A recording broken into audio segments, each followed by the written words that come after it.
What if a comet isn't a comet? NASA has just confirmed the presence of nickel and cyanide in 3I Atlas, and this combination, for a natural object, is considered impossible by many. This discovery could be the proof Harvard scientist Avi Loeb has been waiting for.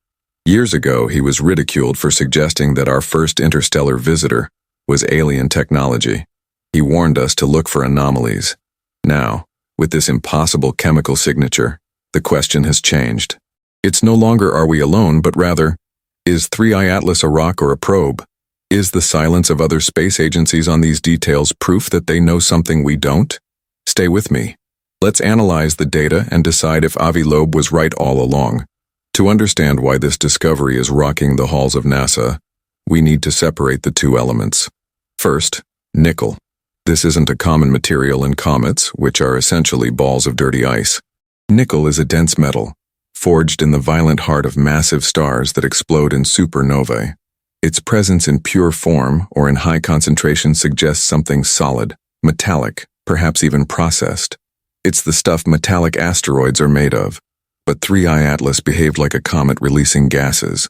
This is the first contradiction that perplexed scientists. Now, cyanide.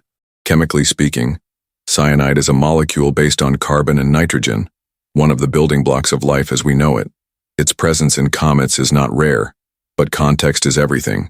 Nature rarely combines a heavy, dense metal like nickel with a volatile organic compound like cyanide in such a prominent way.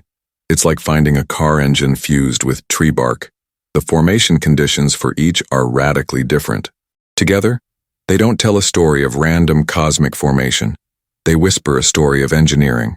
It's a chemical signature that screams artificiality. And this is where Avi Loeb's voice, once isolated, echoes louder than ever. When the object Oumuamua passed by in 2017, Loeb shocked the world by suggesting that its anomalous acceleration, without a visible cometary tail, could only be explained by a thin object, perhaps a solar sail created by another civilization. He was publicly criticized, but his logic was simple. When all natural explanations fail, you must start considering artificial ones. He warned us that Oumuamua would not be the last, and that we should look for industrial signatures in future visitors. The discovery of nickel and cyanide at 3I Atlas is not just new data. It is the second point on a graph that is beginning to form a straight and terrifying line. In science, one anomaly is a curiosity. Two can be the beginning of a revolution. The pattern that emerges is one of objects that defy our classification, that refuse to be just comets or asteroids. But the most alarming part is not what NASA revealed, but how it did it. A discovery of this magnitude should have been announced at a global press conference with scientists around the world debating its implications. Instead, the data was quietly published on a preprint server, buried in technical language, almost as if they expected no one to notice. Why? Why stifle the potentially greatest discovery in human history? This brings us back to that bizarre government shutdown in October, which paralyzed NASA at its most crucial moment, and to the deafening silence of other nations. The European Space Agency confirmed observing the object but gave no details about its composition. China's Zhurong rover was perfectly positioned on Mars, but no images or data were released. This doesn't seem like the behavior of nations in a competitive space race. It seems like the behavior of nations who saw the same thing and, perhaps for the first time, secretly agreed to remain silent. Their silence isn't a void of information.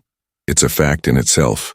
And while Earth's governments decide what to tell us, a new analysis of 3I Atlas's trajectory reveals something even more disturbing, a secret that its chemical composition was only beginning to hint at. Absolutely. Continuing our analysis, we now delve into the heart of the mystery. Here is the second act of the script, designed to escalate tension and deepen the conflict, following the principles of the Hookmaster. The great secret of 3I Atlas lies not only in its composition, but in its behavior. Analysis of its trajectory revealed an anomaly that defies celestial physics as we know it. The object is not just passing through, following a passive hyperbolic curve around our sun. It is actively slowing down. It is braking. Think about that for a moment. An object coming from the interstellar vacuum, traveling at over 100,000 kilometers per hour, is applying the brakes. The official explanation, The only one conventional science can offer is a phenomenon called outgassing, the release of gases that, when ejected, create a natural rocket effect, altering the comet's velocity. This was the same explanation used for Oumuamua's acceleration. But here, the problem is even greater. To slow down a body with the estimated mass of 3I Atlas, the amount of ejected gas would have to be colossal. We would have to be seeing a spectacular cometary tail, one of the brightest ever recorded. And yet, the most powerful telescopes on Earth, including the James Webb, point at it and see almost nothing. A faint coma, inconsistent with the force required for such a maneuver. The numbers simply don't add up. This is where the anomaly becomes a pattern. Oumuamua, our first visitor, accelerated out of the solar system without a visible tail. Now, 3I Atlas decelerates upon entering the solar system, also without the corresponding visible propulsion. In any other discipline, two events with the same unexplained signature would not be treated as coincidences. They would be treated as evidence. Avi Loeb's hypothesis gains frightening strength.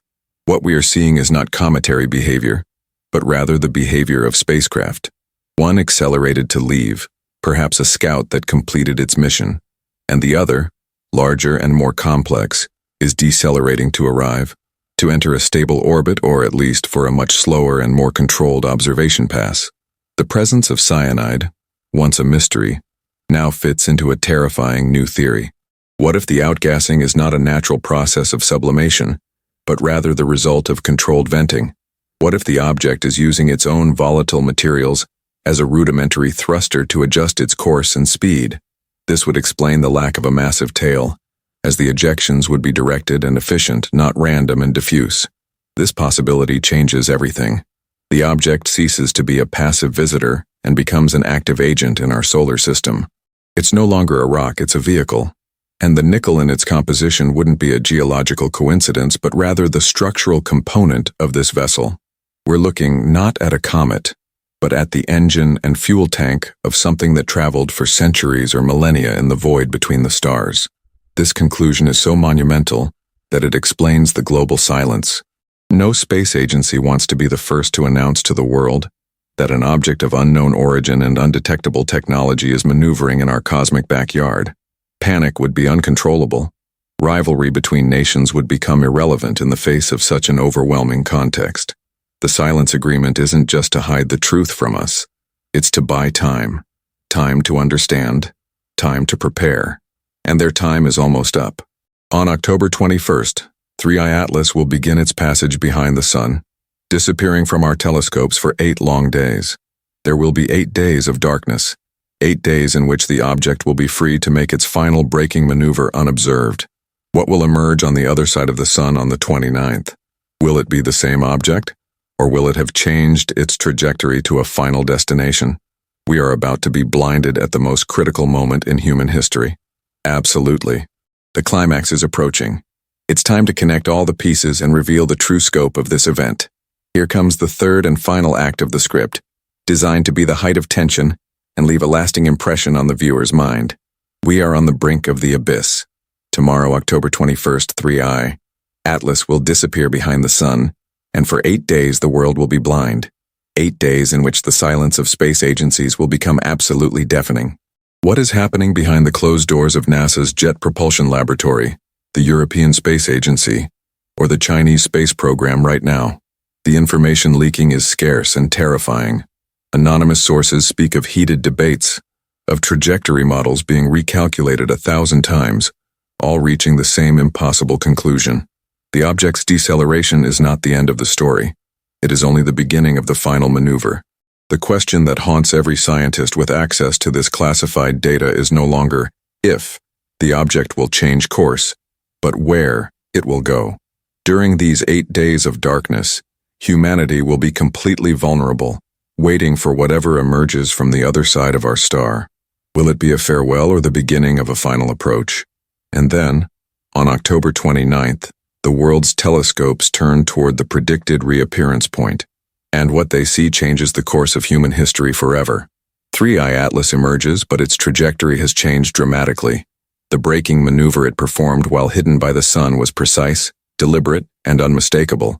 It is no longer on an escape route to leave our solar system. It has placed itself on a new trajectory, a stable, long-term orbit. And the fate of this orbit is what transforms concern into pure alarm. Its new route is not random.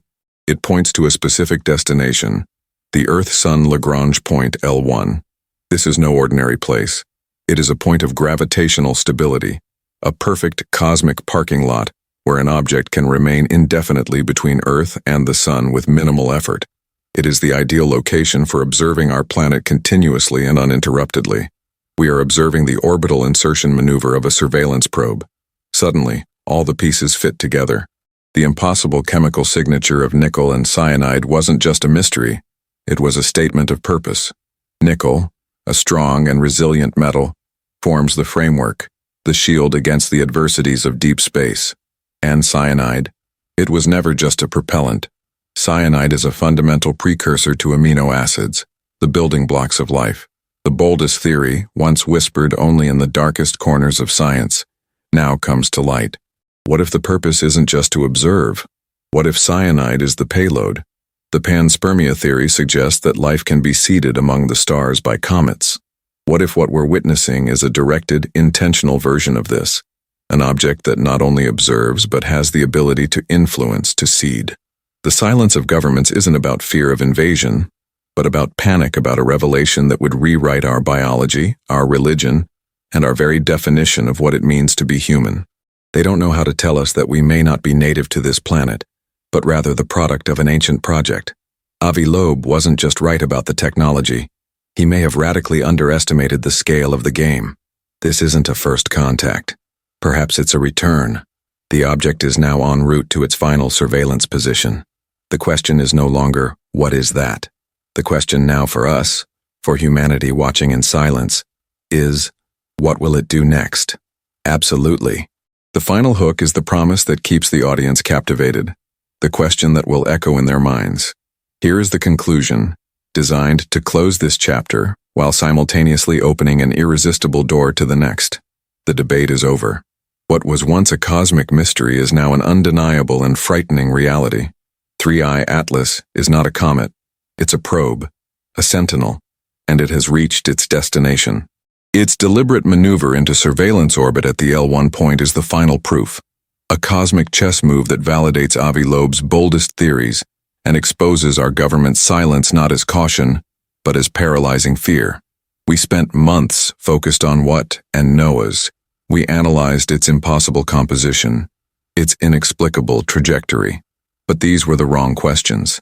They were the questions of the discovery phase. Now, we enter a new phase, the consequence phase. The object is in position. The hunt is over and the vigil has begun. The most important question was never where it came from or what it's made of.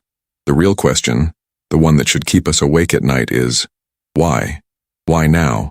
And as the world gazes at this silent new neighbor, parked between us and the sun, a terrible truth begins to emerge. The greatest revelation about 3I Atlas may not lie in its metallic structure or its organic cargo. The deepest secret may lie in what its arrival unleashed right here on Earth.